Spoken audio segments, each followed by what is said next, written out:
Ibinida ang light painting photography na bagong pakuluraw ngayon sa pagkuha ng mga litrato. Gamit ang camera at iba't ibang light source gaya ng flashlight, LED light, bike light, maaari na raw itong magawa. May news to go si Vicky Morales.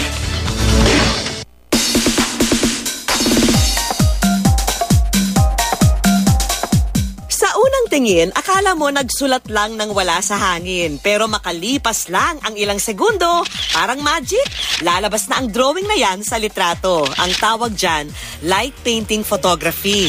Nagagawa raw yan kung tatagalan ang pananatiling bukas ng tinatawag na shutter o yung bahagi ng camera na kumokontrol sa pagpasok ng ilaw. Kasi ang camera medyo sensitive siya sa mga ilaw. So pag nag-long exposure tayo sa madilim na lugar, gamit ang ilaw, makukuha natin. Gamit ang digital camera, iset sa 20 o 30 seconds ang shutter speed at ibaba ang ISO setting sa 100 o 200. Para gawing makulay ang litrato, gumamit ng iba't ibang light source gaya ng flashlight, LED light, bike light at itong mga finger light. Maghanda rin ng extra battery pack at red o blue gel na parang filter para makalikha ng ibang kulay. Nauso siya ngayon dahil digital na ngayon at medyo yung mga still life or mga portrait medyo gas-gas na. Ito, medyo bagong trend. Masaya siya, pwede kang mag-experiment.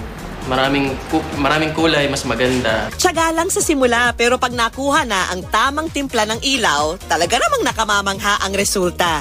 Tulad na lang nitong larawan ng dalawang magkaibigan na tila naglalaban. Pwede ring mag-drawing ng light orbs gamit lang ang mga finger light. O di kaya magsulat ng letra sa hangin. Ang magkapatid na Teki at Mela, naging bonding activity na ang light painting tuwing may brown out sa kanilang bahay.